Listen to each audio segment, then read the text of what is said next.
Ontem o presidente Bolsonaro falou aí do desembolso de 5 bilhões para o 13º, que foi anunciado, inclusive depois que o senhor anunciou aqui na campanha. Isso gerou ali algumas acusações da parte dele, ainda em outubro, se eu não me engano, foi em outubro. E aí ele apontou ali mentira e desonestidade. Eu queria saber qual é o tipo de acusação que mais incomoda o senhor? Veja, quando o debate tem relevância e é um debate importante para contribuir para a melhoria do Estado, da região, do país, eu estou apto a participar. Agora, ficar trocando rinhas pela rede social, quem implantou primeiro o Bolsa Família, etc e tal, não faz bem eu acho que não faz bem ao Brasil nem ao nosso Estado estar discutindo esse tipo de assunto. A gente tem tanta coisa para resolver. Então, eu acho que o governo federal gastou muita energia em 2019 em discutir coisas pequenas, coisas que não vão ajudar a melhorar a vida do povo, enquanto deviam estar discutindo coisas mais efetivas e coisas mais importantes, e planejar. É um país que não planeja, que não tem meta, a gente não sabe o que vai acontecer para o ano na educação, não sabe o que vai acontecer na saúde, não sabe quais são o planejamento de retomada de investimento, não sabe de nada. E o 13º é um desses assuntos que era só pedir minimamente para esses 500 mil assessores que um presidente da República tem de saber, olha, ele está me copiando a gente, como é que é isso, está tirando... Não, é só perguntar o básico antes de escrever e perder tempo com isso. Na verdade, Renata, a gente devia estar comemorando que tem 2 13º em Pernambuco. O presidente, infelizmente, quis fazer uma disputa de paternidade desnecessária e que não foi bom para o Estado.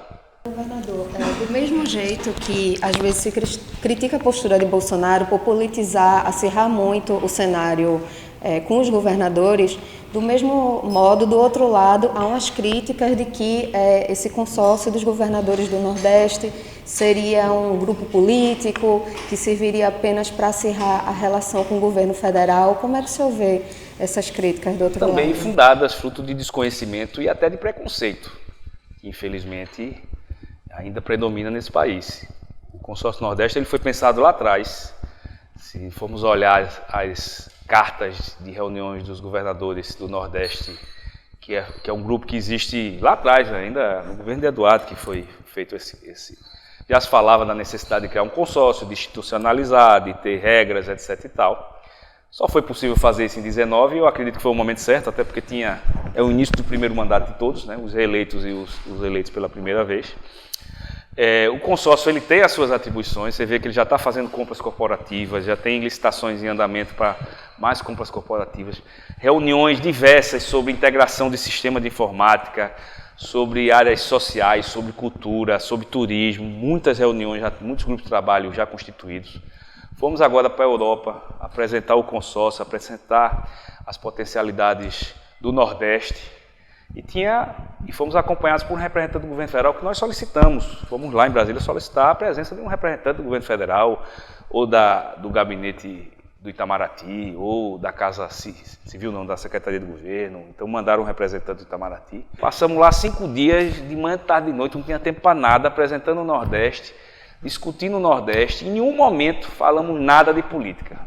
Nada de questões ideológicas, falamos das potencialidades do Nordeste e como vale a pena investir no Nordeste. Então, estamos fazendo o nosso trabalho. Governador, qual é o maior contraponto que o senhor aponta hoje do seu governo em relação ao governo Bolsonaro? Quais são os maiores contrapontos? Porque eu vi que o secretário estava apresentando ali, falou da educação e falou que o governo federal devia ter uma postura mais em relação à cultura também. Educação e cultura podem ser apontados como os maiores contrapontos aí da sua gestão? Veja, Renata, eu tenho, até 31 de dezembro de 2022, eu tenho um planejamento já feito, aprovado pela população, temos metas, objetivos e temos muita coisa que a gente quer deixar pronta para continuar pelos sucessores, ou seja, há um planejamento de curto, de médio e de longo prazo em Pernambuco, dentro inclusive do que foi lançado em 2015 ainda, 2015 não, em 2013 por Eduardo, que é o Pernambuco 2035. Então há um planejamento. O governo federal não tem planejamento de nada. De nada. Qualquer área, qual é o planejamento para o ano na saúde? O que é que vai fazer? Ninguém sabe. Segurança, ninguém sabe. O que se fez em segurança esse ano foi mandar a Força Nacional para 5 municípios e flexibilizar o posse de arma, que no nosso entendimento é totalmente equivocado. Mas paciência. Não tem mais o que fazer, está flexibilizado o porte, mais armas circulando, isso é terrível para controlar a violência. Educação, o que é que você está pensando para o Brasil do futuro? Educação é um tema fundamental para preparar o Brasil para ser um país da forma que a gente quer. Não vamos nunca alcançar um patamar de bem-estar social, de produtividade, das pessoas terem determinação, vontade, se não tiverem uma base educacional adequada. Qual é o planejamento para o Brasil na educação? Não tem. A gente tem aqui. Então, eu trabalho muito com prioridades, com metas, com o pé no chão em relação a recursos financeiros. Todos nós entendemos a crise que passa o país. Agora precisa ter um plano de desenvolvimento regional, um plano de destravamento de obras, de investimento, de políticas sociais. Isso é feito pelo governo federal, isso está na Constituição. E o governo federal, infelizmente, a gente não vê nenhuma ação concreta, nenhum planejamento, só confusão e discussão por coisa pequena, no momento que o Brasil precisa de grandeza, de diálogo, de unidade, para enfrentar os problemas que a gente está enfrentando. Governador, sobre a oposição, porque esse ano vocês sofreram duras derrotas em projetos importantes como a reforma da Previdência. Alguns partidos, como o partido do senhor, votou dividido.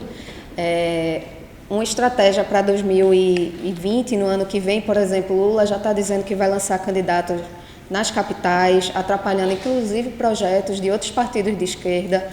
O senhor vê essa unidade da esquerda para enfrentar esse governo Bolsonaro ainda muito distante?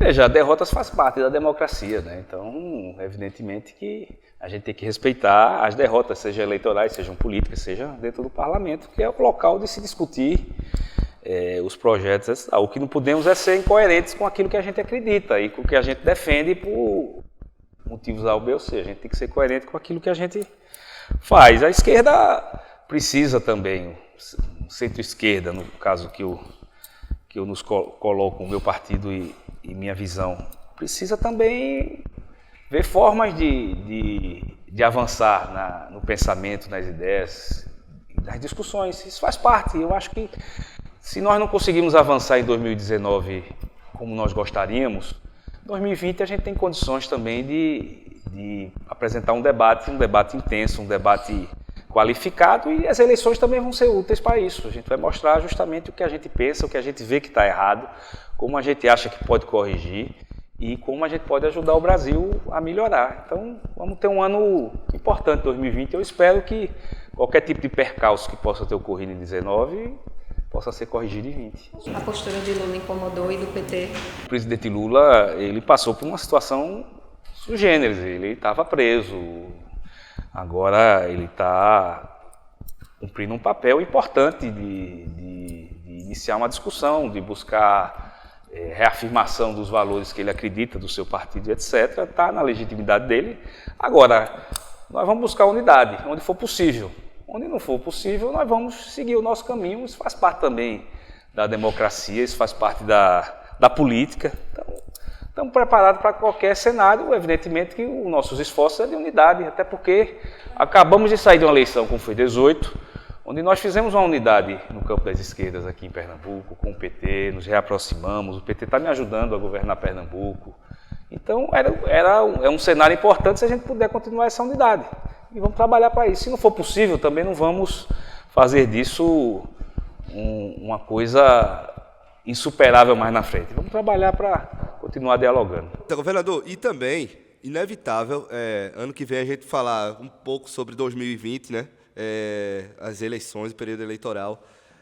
Em 2016, quando a gente teve eleições municipais, o senhor estava iniciando o primeiro governo ainda e era a reeleição do prefeito Geraldo Júlio.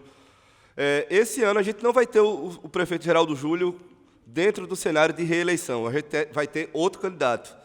E como é que vai ser o papel do governador Paulo Câmara, justamente depois de se reeleger, de mostrar nacionalmente também que tem um papel articulador dentro da conjuntura política intrapartidária do PSB, mas também dentro do contexto nacional das eleições. Como é que vai ser o papel do governador Paulo Câmara dentro desse processo sucessório municipal na capital pernambucana, por exemplo? Bom, as eleições de 20, como são eleições municipais, elas por própria natureza, os seus condutores são os atuais e os atores municipais. Então, eles que fazem a estratégia.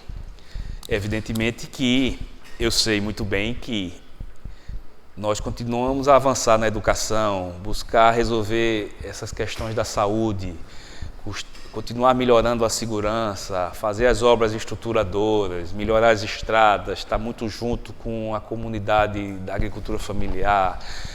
Se continuarmos a fazer ações em favor da população, isso ajuda o governo. O governo estando bem, ajuda os candidatos que o governo tem preferência. Então, eu tenho um dever de casa como governador de fazer o Estado andar bem, independente das eleições. Então, vou cumprir esse papel. Estou à disposição para ouvir, para conversar. Estou sendo muito procurado e eu sempre evito conversar sobre 20 antes de 20. Mas vou ser um ator que vai ajudar naquilo que for possível. Mas eu tenho certeza que meu papel principal será de trabalhar por Pernambuco, porque eu vou estar ajudando, com certeza, as pessoas que acreditam no nosso governo.